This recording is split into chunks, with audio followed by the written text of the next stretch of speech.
हरे कृष्ण। भक्ति केवल एक तरफ ना हो, यही तो सिखाते हैं भगवान विष्णु।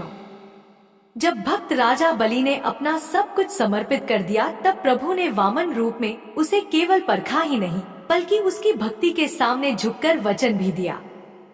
हे बलि, मैं तुम्हारे प्रेम से प्रसन्न हूँ। अब मैं स्वयं तुम्हारे पास रहूंगा। तुम्हारे लोक में यही वचन बन गया। प्रभु की करुणा का प्रतीक और उसी प्रतिज्ञा के पालन में भगवान विष्णु देवताओं को छोड़कर पाताल लोक में राजा बलि के द्वारपाल बने और वही क्षण बना देवशयनी एकादशी का आरंभ, क्योंकि उस दिन से श्री हरि विष्णु 4 मास के लिए योग निद्रा में चले गए। जैसे उन्होंने स्वयं को बलि के वचन में समर्पित कर दिया हो। तो आज हम देवशैली एकादशी का व्रत करते हैं तो केवल पुण्य ही नहीं कमाते, बल्कि उन भगवान के आदर्श का स्मरण करते हैं जो अपने भक्त से किए वचन को कभी नहीं भूलते।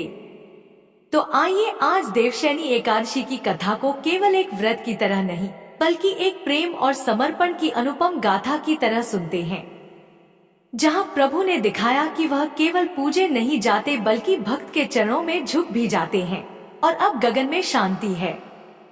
हस्तिनापुर की दिशा शांत और पावन हो उठी है। धर्मराज युधिष्ठिर अपने राज सिंहासन से उठकर प्रभु श्री कृष्ण की प्रतीक्षा कर रहे हैं और तभी शंखनाद होता है। आकाश स्वर्णिम हो उठता है और श्री कृष्ण अपने दिव्य विमान से प्रकट होते हैं धर्मराज को सुनाने के लिए वह व्रत कथा, जो आज हम सबके लिए भी उतनी ही आवश्यक है।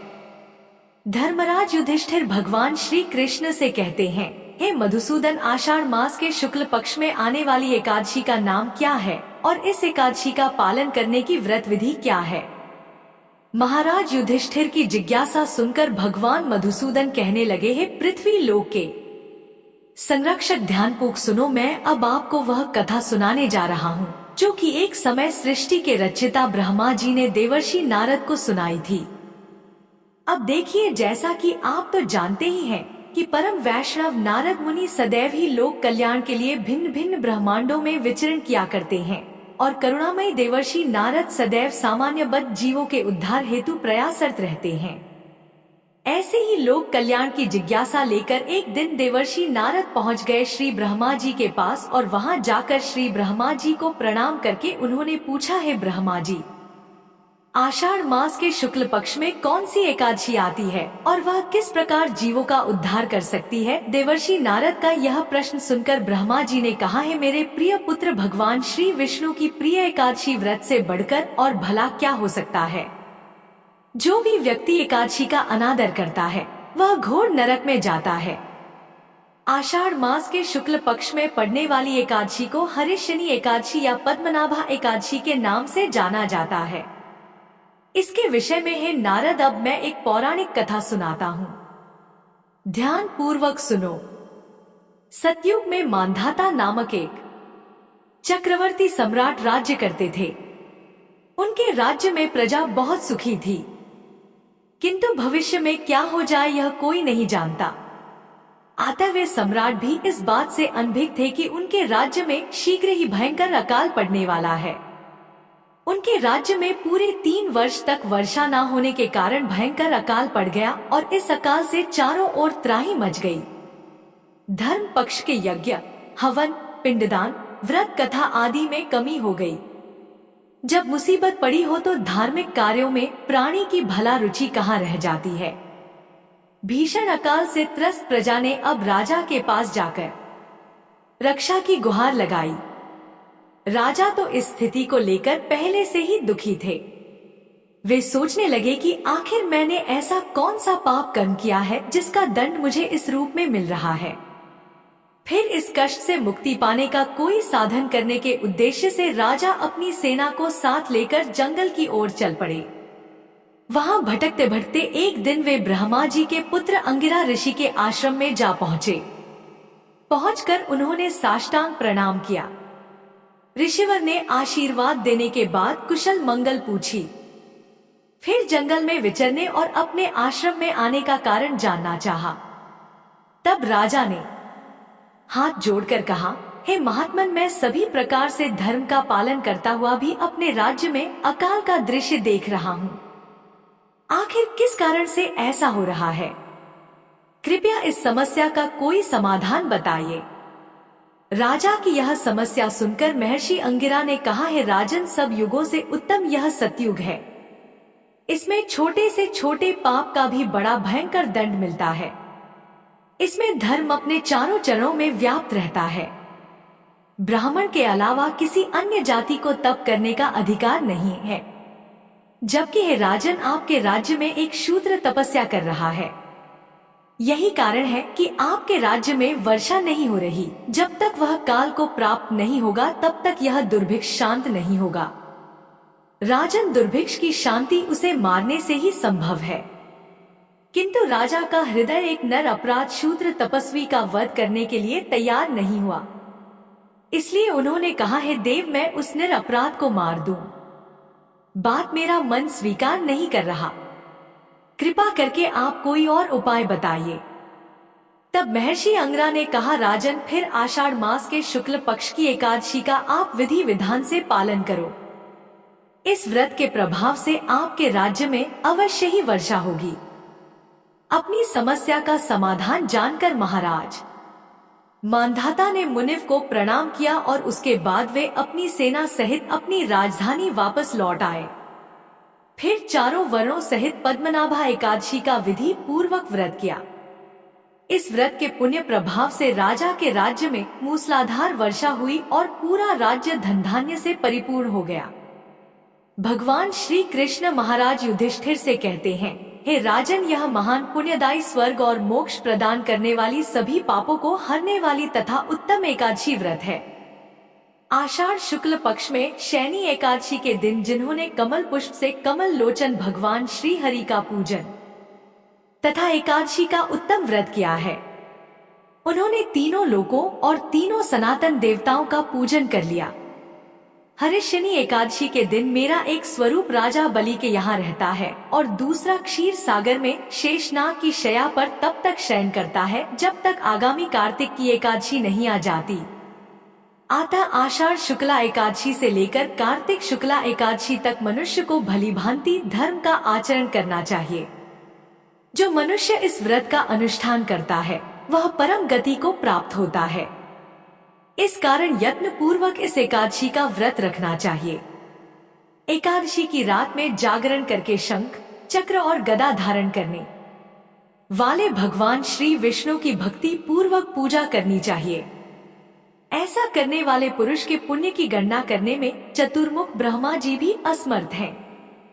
राजन, जो इस प्रकार भोग और मोक्ष प्रदान करने वाले सर्व पापहारी एकादशी के उत्तम व्रत का पालन करता है, वह जाति का चांडाल होने पर भी संसार में सदा मेरा प्रेम करने वाला है। जो मनुष्य दीपदान, पलाश के पत्ते पर भोजन और व्रत करते हुए चौमासा व्यतीत करते हैं, वे मेरे प्रिय हैं। चौमासे में भगवान विष्णु सोए रहते हैं, इसलिए मनुष्य को भी भूमि पर शयन करना चाहिए।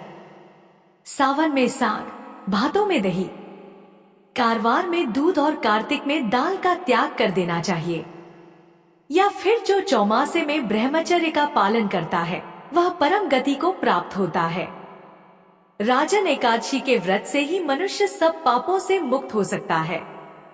अतः सदा इसका व्रत करना चाहिए, कभी भूलना नहीं चाहिए। श्री ब्रह्मा जी देवर्षि नारद से कहते हैं, हे नारद, अब मैं देवशयनी एकादशी व्रत से संबंधित दूसरी पौराणिक कथा भी कहता हूँ, ध्यानपूर्वक सुनो।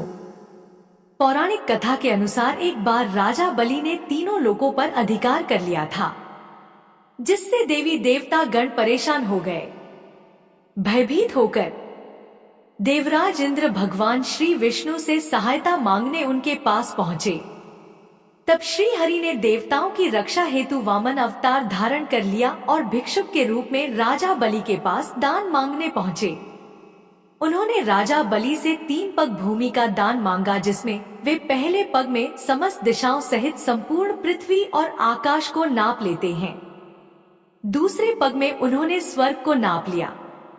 अब तीसरा पग रखने के लिए कुछ भी शेष ना बचा तो बलि ने अपना शेष आगे करते हुए निवेदन किया कि प्रभु अपना तीसरा पग मेरे शीश पर रख लीजिए। राजा बलि की दानवीरता देखकर भगवान विष्णु बहुत प्रसन्न हुए और बलि के इस दान और समर्पण से प्रसन्न होकर भगवान विष्णु ने बलि को पाताल का अधिपति बना दिया और वर मांगने को कहा। तब राजा बलि ने भगवान से पाताल लोक में ही बसने की इच्छा जताई। भगवान विष्णु ने अपने भक्त बलि की इच्छा पूरी की और पाताल लोक चले गए। भगवान के पाताल लोक में जाने से सभी देवी देवता और देवी लक्ष्मी अत्यंत चिंतित हो गई।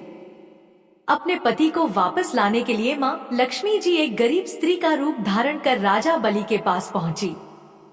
फिर राजा बलि को राखी बांधकर देवी लक्ष्मी ने उन्हें अपना भाई बना लिया और बदले में भगवान विष्णु को पाताल लोक से वापस ले जाने का वचन ले लिया। तब भगवान ने राजा बलि को निराश ना करते हुए यह वरदान दिया कि वे हर साल आषाढ़ शुक्ल एकादशी से कार्तिक शुक्ल एकादशी यानी कि 4 माह तक पाताल लोक में योग निद्रा में वास करेंगे। इस प्रकार श्री ब्रह्मा जी देवर्षि नारद से कहते हैं, हे नारद, इस व्रत को करने से भगवान विष्णु अत्यंत प्रसन्न होते हैं। आत्म मोक्ष की इच्छा रखने वाले भक्तों को देवशयनी एकादशी का व्रत अवश्य रखना चाहिए। चातुर्मास व्रत भी इसी एकादशी के व्रत से आरंभ किया। कथा का सार यह है कि अपने कष्टों से मुक्ति पाने के लिए किसी दूसरे का बुरा नहीं करना चाहिए। अपनी शक्ति से और भगवान पर पूरी श्रद्धा और विश्वास रखकर संतों के कहे अनुसार सत्कर्म करने से बड़े कष्टों से भी सहज ही मुक्ति मिल जाती है। अब यह दिव्य संवाद यही विश्राम लेता है। हस्तिनापुर की सभा में जब श्री कृष्ण के मधुर वचनों से देवशयनी एकादशी की महिमा प्रकट हुई, तब केवल धर्मराज युधिष्ठिर ही नहीं बल्कि समस्त लोगों के लिए व्रत, संयम और श्रद्धा का अमूल्य मार्ग प्रशस्त हो गया। भगवान श्री कृष्ण ने जिस भाव से इस एकादशी के पुण्य को वर्णित किया वह केवल धर्म का उपदेश नहीं था बल्कि भक्त और भगवान के मध्य अटूट विश्वास का वचन था। अब जब श्री हरि विष्णु 4 माह की योग निद्रा में प्रवेश करने जा रहे हैं, तो हम भी अपने भीतर की चंचलता को विश्राम दें और उन 4 महीनों को भक्ति, सेवा, संयम और आत्मशुद्धि में लगाएं। हे मधुसूदन, जैसे आपने धर्मराज को इस व्रत का अमृत पान कराया, वैसे ही हम सबके जीवन में भी हर एकादशी हमें पापों से मुक्त कराने वाली बन जाए। जैसे आपने योग निद्रा में भी संसार की रक्षा का प्रण लिया, वैसे ही हमारे जीवन में आपकी कृपा सदैव जागृत रहे। सभी प्रेम से बोलिए श्री हरि विष्णु की जय। देवशयनी एकादशी की जय। देवशयनी एकादशी का यह पावन दिन केवल व्रत और उपवास का नहीं बल्कि मन, वचन और कर्म से भगवान विष्णु की शरण में जाने का पर्व है। आज से भगवान श्री हरि 4 मास के लिए योग निद्रा में जाने वाले हैं, लेकिन उनके भक्तों की पूजा, श्रद्धा और भक्ति कभी निष्फल नहीं जाती। शास्त्रों में स्पष्ट कहा गया है कि जो भक्त इन चातुर्मास के महीनों में तुलसी माता की पूजा करता है, उनके समर्पण को स्वयं भगवान योग निद्रा की अवस्था में भी स्वीकार करते हैं। तुलसी दल से किया गया एक छोटा सा अर्पण अनंत जन्मों के पापों को हर सकता है। तो यह थी देवशयनी एकादशी व्रत की कथा। हमारे द्वारा दी गई जानकारी कैसी लगी कमेंट करके जरूर बताएं।